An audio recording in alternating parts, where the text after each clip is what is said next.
Hello, welcome back to Soul Blazer. This is BioEnchanted, and today we'll be going through this next level.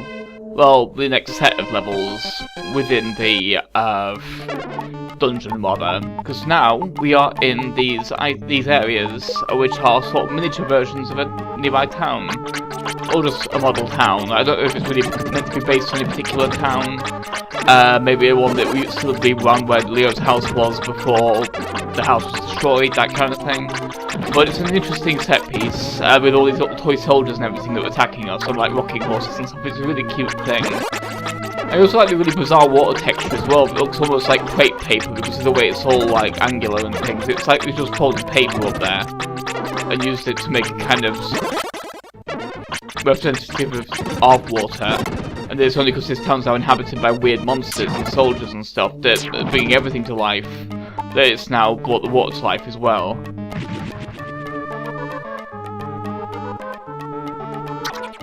Must be kind of careful with these guys because they can hit from very far away because they have bows. However, we can hit from very far away as well as long as we can line up our magics.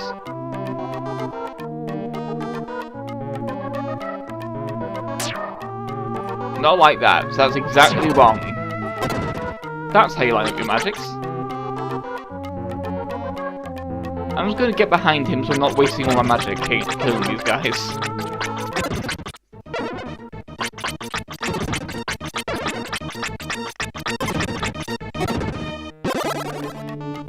Of course, the one main problem I have with this part of the dungeon is that it just goes back to the old style music.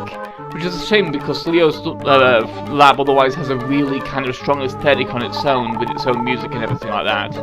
So the fact that the visually strongest area is musically the weakest is a bit of a shame. But yeah, there's a lot of monster lairs in the model. At least in the first model. The second one, of course there were going to be two. Friends onto the video. Well, the first model's jam-packed full of monsters. There's so many monsters here. And toy soldiers and things. I do quite like that everything has this very medieval aesthetic. It's a very pleasing look to it. Like medieval but all made of wooden plastic and things. It's just a very nice looking area in general. And it's got a lot of charm to it. And happily, if at a particular point, these soldiers' AI kind of breaks because if they can't get on the right plane with us, they won't even bother firing, which is kind of clever actually, because it's like trying not to waste all their ammo. So it makes them feel kind of real. It helps the soldiers feel like less like toys that are attacking you, and more like actual little people. Like the whole don't fire until you see the whites of the eyes thing. There we go. Of course, it also means you can't just wait for them to approach you, because often if they're on the same plane as you, or holding them vertically, they just won't approach. So you need to kind of approach them, but being careful not to get tagged.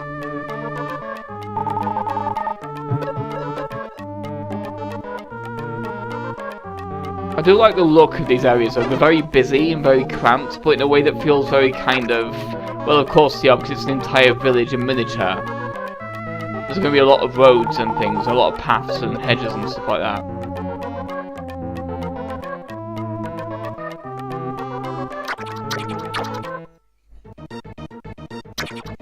Now, overall, I think Leo's lab is probably one of my favourite levels in the game, because of just how strong this aesthetic is compared to all the others. So the others you have, like, the ancient castle is just basically a cave with some wooden ornaments.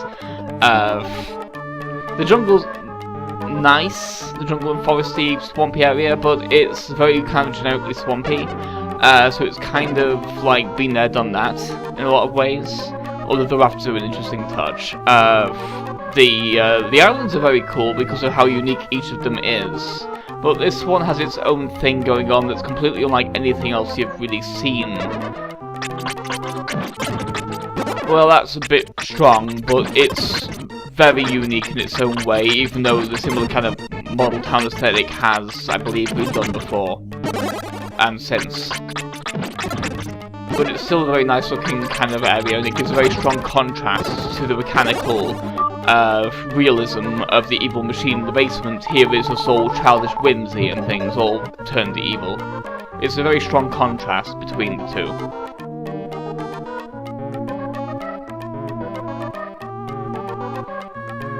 I quite like all the different shapes and shapes of all the little houses as well, like all these little manors and stuff as well. The mansions are cute too. There's a lot of like variety in the buildings, and I quite like that too.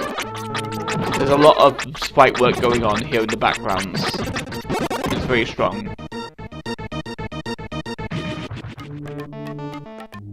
I just like the weirdness of the way the lawns are edged. It's like there's some kind of like a, it makes them feel very artificial. Like there's some kind of a weird kind of, maybe a rod going through them, like maybe it's some kind of like a material that requires some kind of doing something to it at the end of it so it doesn't fray, that kind of thing. Reminds me a bit of like curtain rail kind of a look. I mean, it's strange that it's there in a model, but it does a good job making it feel artificial.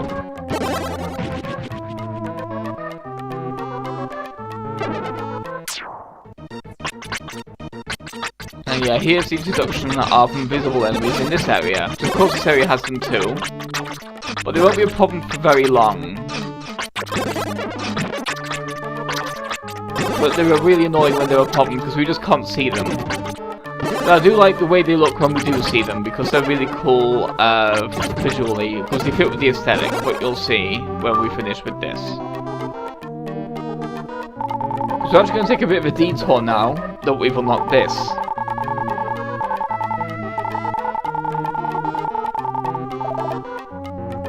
Yep, that's why.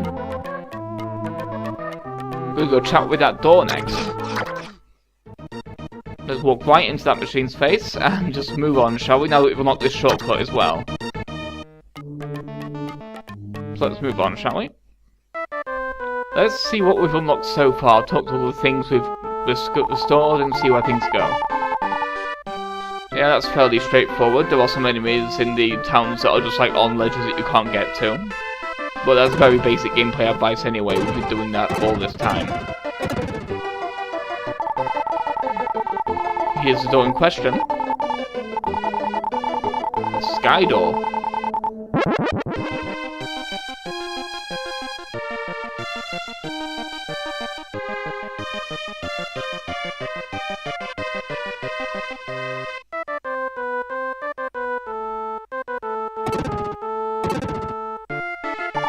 This door will lead us to the heavens where we will stand aloft.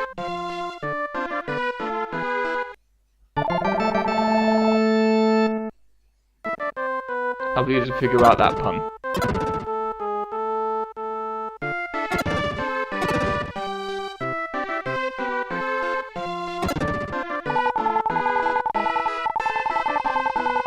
Yeah, we get the idea. And now we have the door. So let's move on, shall we? And go to the rest of the first town. And finish it off. Because now that we can see those mechanical enemies, they're not going to be nearly as annoying. They're still going to be a bit annoying, but not nearly as bad. The main problem I have with this kind of gimmick in these levels is this aesthetic is a little bit like... It could give you motion sickness with the weird bubbly the vision bubble thing around you. It's kind of, it's a little bit gross. In a very kind of making you feel a bit caustic kind of a way. But this guy's really nice, so he gives us all kinds of mana there. And this is why I like these machines. They basically fit in rather nice with the whole medieval aesthetic, with like the very wooden, these kind of trebuchets are pretty cool as well, that are firing bombs and everything at us. Of course, now that we can briefly see them, we can know exactly where to aim to take care of them. Which also means that now we also can know how to stand out the way of them, so that they don't hurt us as badly. But of course there are a lot of trebuchets in these areas.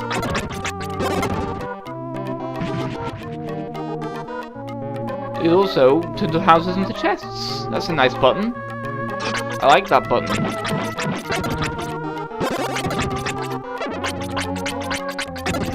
Check those chests out later. For now, let's clear out this corner, shall we?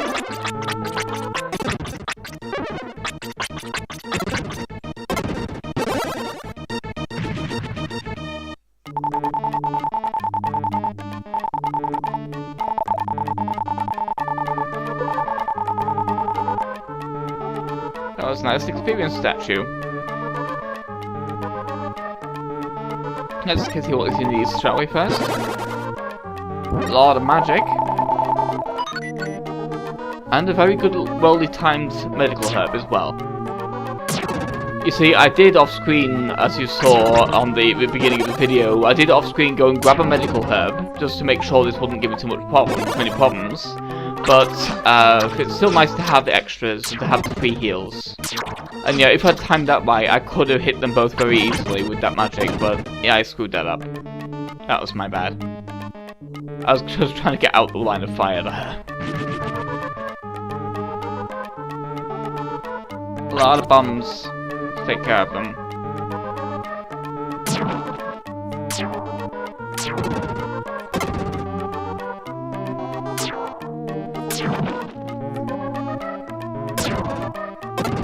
These ones are kind of weird where they give you like one enemy to kill and that's it. It's like a weird breather kind of a thing. I do like that we get a lot more furniture coming in as we rescue the things here and the staircases as they arrive. They also kind of repaired floors in some places too. So you end up with a lot more kind of... the place feels more complete. Like a real place every time you finish doing a thing. And that's always quite fun for Leo's laboratory because otherwise there's a lot of like just empty rooms. So it's nice to fill in all the rooms and stuff like that. I mean, I know it's like that with all the towns, but Leo's Lab just kind of seems to have more of a strong aspect of that. Because it feels more like a lived-in place. Because of course, a lot of people are kind of used to JRPGs having kind of lightless towns where like, there's like one thing in there at most, or like a bunch of houses you can't go into that don't really do anything, that kind of thing. But when you actually get into one's house, there's often a lot more furniture and things going on, and a lot more, like, an obvious purpose to it.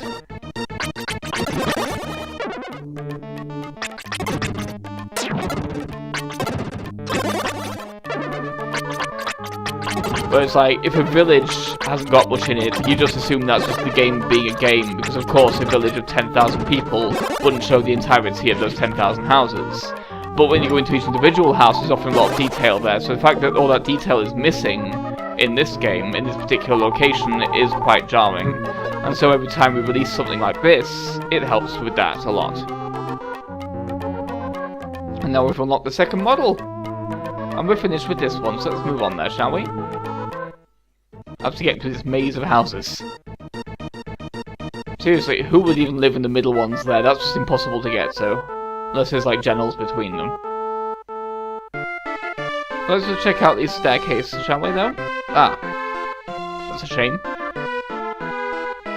Maybe later.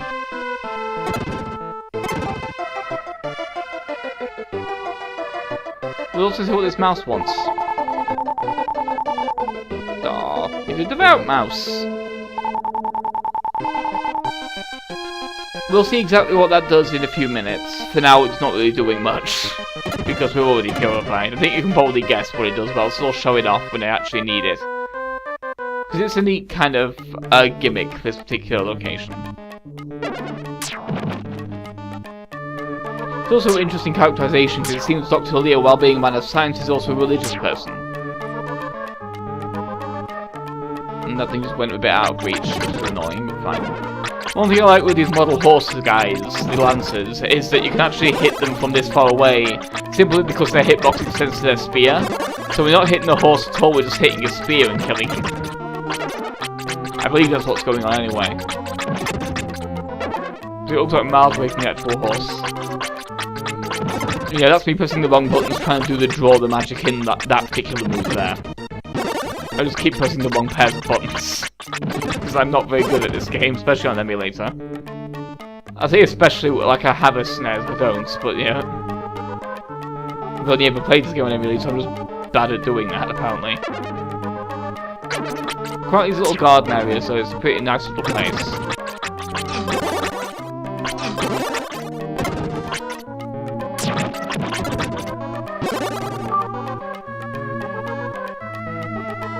That was a little bit mean though, because it's kind of impossible to recover this without being like stepped on by that wooden trebuchet thing that's like shooting spikes at us. Well, not impossible because I just did it, but you know what I mean. It can be a bit of a like nasty surprise if you don't remember it's going to show up again.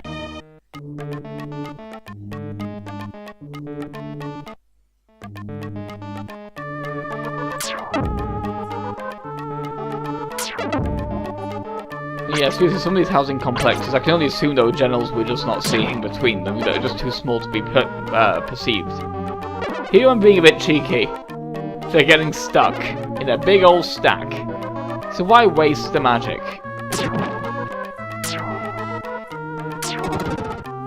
That's much easier. And quite satisfying we can do that as well. I always like doing that with these kind of enemies, is just kind of getting them stuck on a thing, letting them all spawn in one spot, and then killing them all in one swoop. It's just a satisfying thing to do in these kind of games where they allow you to. Finally a level up too, that's always nice.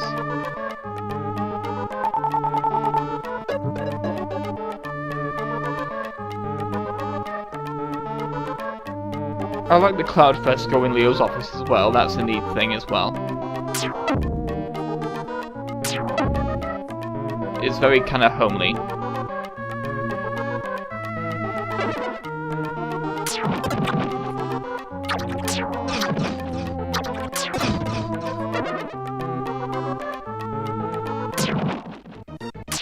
But yeah, let's take out these guys from here, shall we? Because they're going to throw bombs at us otherwise. And of course, every single alley down this particular stretch has one of those in them. At least one. Two in this case. A little bit cheeky, but fine. So let's take care of all these guys, shall we? Luckily there's not many of them. And yeah, I'm getting a lot better with the whole drawing magic by the sword thing, with holding the shoulder buttons. I'm getting a lot better both remembering it and pulling it off.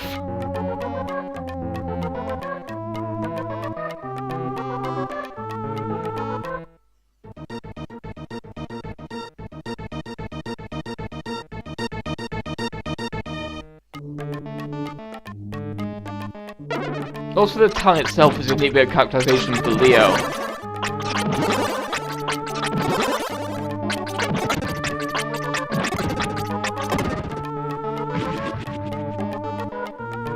Simply because it's like, you know, he's the kind of guy who builds a model town, two model towns, very unique model towns. Like, each one has very unique layouts, what I mean by that, each one's going to look like each other quite a lot.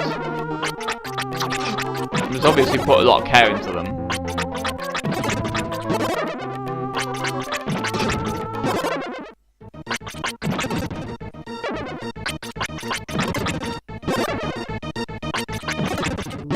So many of these guys, so many. There we done? There we are. And now we have our bridge back. More surprise metal perhaps? And a strange bottle that will just overlap with the one we already have. Because we will never actually use them, because that's a terrible idea, because it will result in us having no magic if we end up having to use one. It just means we're doing something very wrong if that happens.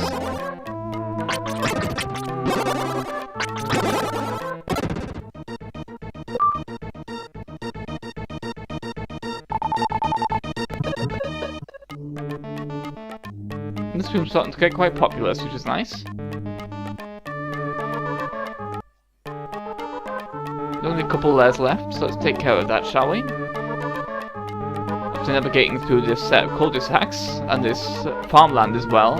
I do quite like that the second town has unique parts to it, like the farmlands and things, that the first town didn't really have. The first town was more of a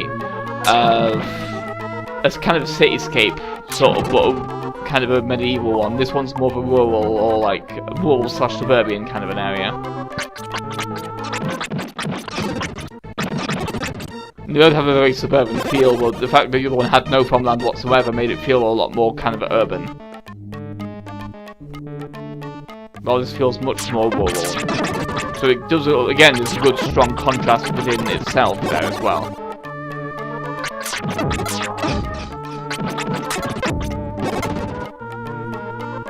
There we go.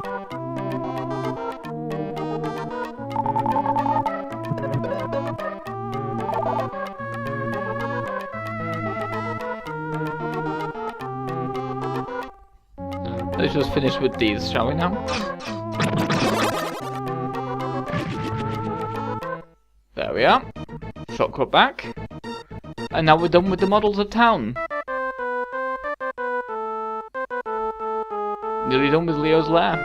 Rather, lair. I say that like he's the primary villain. Yeah, he seems to have a thing for toys. Not only does he have the model towns that are apparently alive now, he also has a living doll as well. I quite like that chest, it's cute. I like the little flapping its handles in joy. I didn't store my thing there. I think that's just a bit of a oversight in the program. We probably assumed you'd do it. And this is an Actinidia.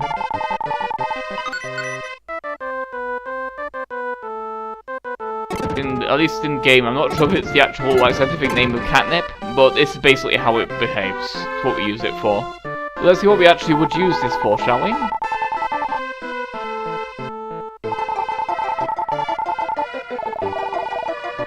Yep, it's a healing station, kind of a thing. The Master just gives us all our health back. I quite like that because it's like, of course, Leo worships not just a god, but the one that created us. And that's the same god that when we approach him, he heals us. Here's the next section of dungeon, so we'll save that till next time. For now, we have other things to talk to, shall we? Let's get our catnip equipped. Once I've just, here we are. There it is. Actinidia leaves. Oh, they really seem to like it. It's hit it off quite nicely. And now they'll stand stalwart outside these doors for eternity.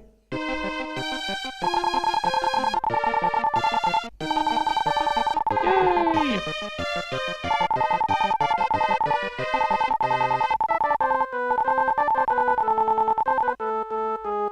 And yeah, a lot of the kind of like, it seems there's a lot going on with this being the epicenter that makes of the evil machine, that makes like a lot of just generally weird things be happening, like the model towns just eating creatures and turning them into model soldiers and things. Spark Bomb we'll probably never use, but I might at least try and show it off. I like that little meta joke as well, where it's like, oh, you think it's unfair that in video games the weaker creatures are always killed first? I quite like that, it's a cute little meta joke kind of a thing. And here of course we have our medical herb station, which is right at the final third of the level. Because we can't approach it until then, because it's on the other side of a chasm we can't cross. That's that now. There's also something I nearly forgot about too. One of our secrets to find. If we push the armor armoire, we get the Master's Emblem G. Yes, we already know this. Say that like it's not entirely my bad that I talked to it again. But, next time... Oh, that's cute too, with the cats being all like, oh, what a nice smell, and it was kind of be saying that forever even if you take off this item. But next time we'll be going into the final third of the dungeon. So, join me then. Goodbye.